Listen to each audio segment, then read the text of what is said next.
Hey guys, welcome back to the channel. I'm gonna talk about the new movie Heart Eyes. So this movie, I'll just start by saying this. This is not one that I would take too seriously. This was an enjoyable movie. It was fun and entertaining. But this is not going to be compared to The Greats when you consider the entirety of the horror genre.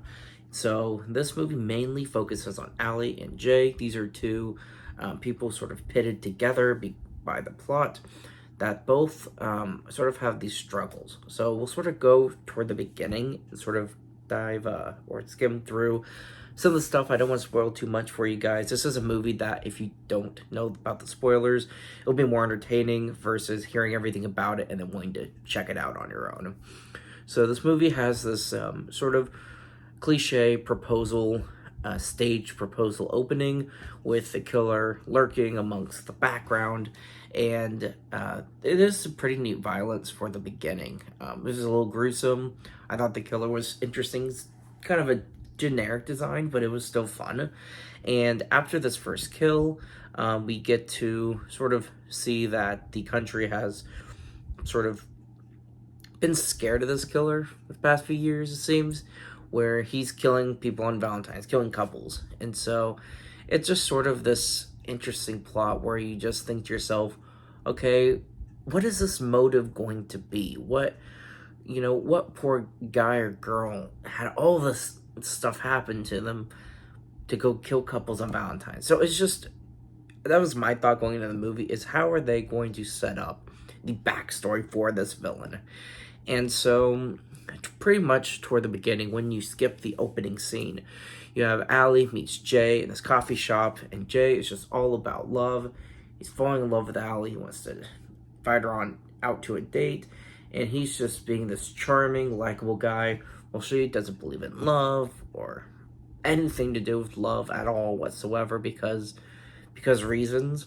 And so he's determined he's going to prove her wrong and be there for her anyway. So they go on this sort of mock date that doesn't really turn out the way either of them wanted it to. Allie sees her ex, so she kisses Jay, and the killer sees them kiss, so now they're a couple. He doesn't know anything about them other than they kissed, and now he's going to target them. And so in her apartment, when they're both there, the killer jumps out, is attacking them, and they go on the run. And while they're running away from him, Jay ends up being caught by the police, and they assume he is the killer. And so there's sort of, when you have beginning, middle, and end, I feel like most of the middle was just at the police station. And it's sort of just the same thing. Asking Jay, are you the killer? Are you really the killer? Are you sure you're not psyching us out? Are you really, really, really sure you're not the killer? And it's the same thing with Allie. Are you sure that Jay's not the killer? You think he could be deceiving you? He's probably deceiving you. He's definitely the killer. And so the middle I got fatigued by the whole police station scene because of that. When they finally do make it out of the police station, because the killer does show up, attacks them, the police, everyone there, Allie and Jay make it out of there. And as they're running away, they get to sort of this drive-in theater. And the killer is attacking there. And this is sort of where the bulk of the end takes place, is in this theater. And when everyone starts trying to panic, the killer's trying to look for them, but people think it's an interesting costume at first. But when they see that he's killing people, there's this panic amongst the theater. And Jay and Allie make a really smart decision with no experience or skills or superpowers or prior knowledge. They decide that because the killer targeted them, it is now their responsibility to take out the killer. So with no weapons, superpowers, knowledge, or anything really, they go back to the theater to face him head on. And when you know it, they beat the killer. So they think, oh yeah, it's all over with. Killer's dead for sure. And Jay is getting a ride back home. He has a flight to catch to go to his best friend's wedding. Allie goes back home, and she calls her friend, kind of telling her, what's happening. And she's reminded, oh yeah, just go get the guy. Just run. Go to the airport. Go chase him.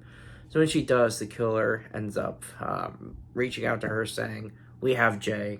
come meet us. And when she gets there, the killer reveal is pretty much the downside for me for this movie. I thought the killing, the costume, the way the kills were set up, the movie was entertaining. But when the killer reveal happened, I just found it kind of predictable. It was kind of lackluster, and it left you wanting more. So, well, there's this sort of now final showdown between Allie, Jay, and the killer. They go into this final showdown, and ultimately, good guys win. So, I don't know, because of the way that the killer died, I don't know if they're going to move forward with a sequel. If they do, I don't know if they're going to say that this person survived because plot, or if they're going to create a new killer taking on the same moniker and doing the same thing again.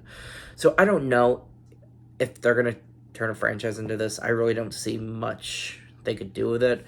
Honestly, there's not much of an interest in a franchise for it. This was a fun movie, but this was a fun standalone movie. This is something to look back on saying, oh yeah, this was fun. I would be way too fatigued. I would lose interest long before 5 or 6, 7, 8 movies of these. So all in all, if you have an interest in it, I would say check it out. It's fun, it's entertaining. If you don't know about the twist in the end, just see it before it's spoiled for you. It is fun. It's generic fun, but it is fun. So if you just go in there, turn your brain off, and just have a good time, you'll enjoy it like I did. So thank you so much for watching. Keep it digging. I'll see you guys next time.